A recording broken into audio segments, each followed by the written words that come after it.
देशभरातील शेतकरी आणि सर्वसामान्यांसाठी चिंता वाढवणारी एक महत्त्वाची बातमी समोर आली आहे। भारताच्या मान्सूनवर परिणाम करणारी एल निनो ही हवामान प्रणाली पुन्हा एकदा सक्रिय झाल्याचे संकेत मिळत आहेत। प्रशांत महासागरातील बदलत्या परिस्थितीमुळे यंदाच्या पावसावर परिणाम होण्याची शक्यता व्यक्त करण्यात आली आहे। भारतीय हवामान विभाग आणि हवामान तज्ज्ञ या घडामोडींवर बारकाईने लक्ष ठेवून आहेत। प्रशांत महासागरात निर्माण झालेली एल निनोची परिस्थिती भारतासाठी सध्या चिंतेची बाब ठरते आहे। हवामान तज्ज्ञांच्या मते एल निनोचा प्रभाव वाढल्यास नैऋत्य मोसमी वाऱ्यांच्या प्रवासावर देखील परिणाम होऊ शकतो। त्यामुळे देशातील काही भागांमध्ये अपेक्षेपेक्षा कमी पाऊस पडण्याची शक्यता निर्माण झाली आहे। यंदाचा मान्सून देशाच्या अनेक भागात अद्याप पूर्णपणे पोहोचलेला नाहीये। काही राज्यांमध्ये मान्सूनच्या आगमनास विलंब होत असल्याने खरीप हंगामातील पेरण्यांवर त्याचा परिणाम दिसून येत आहे।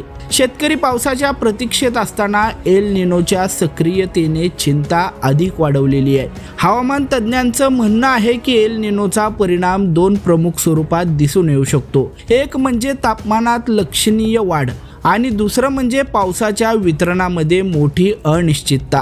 काही ठिकाणी अतिवृष्टी तर काही भागांमध्ये पावसाची कमतरता अशी परिस्थिती निर्माण होण्याची शक्यता नाकारता येत नाही। भारतीय शेती मोठ्या प्रमाणात मान्सूनवर अवलंबून असल्याने पावसातील कोणताही मोठा बदल थेट कृषी क्षेत्रावर परिणाम करतो। त्याचा प्रभाव अन्नधान्य उत्पादन, बाजारपेठा आणि एकूण अर्थव्यवस्थेवरही पडू शकतो। त्यामुळे केंद्र सरकार तसेच विविध यंत्रणा परिस्थितीवर लक्ष ठेवून आहेत।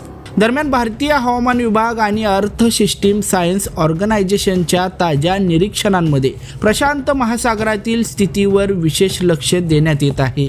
आगामी काही दिवसात एल निनोचा प्रभाव किती वाढतो आणि त्याचा मान्सूनवर नेमका किती परिणाम होतो याकडे संपूर्ण देशाचं लक्ष लागून राहिले। हवामान विभागाच्या अंदाजानुसार येत्या काही दिवसात मान्सूनची प्रगती वेग घेण्याची शक्यता असली तरी एल निनोमुळे निर्माण होणाऱ्या परिस्थितीवर सतत नजर ठेवणं आवश्यक असल्याचं तज्ज्ञांचं मत आहे। मात्र एल निनोची सक्रियता आणि मान्सूनची पुढील वाटचाल यावरच यंदाच्या पावसाचे आणि शेतीचे भवितव्य मोठ्या प्रमाणात अवलंबून राहणार आहे।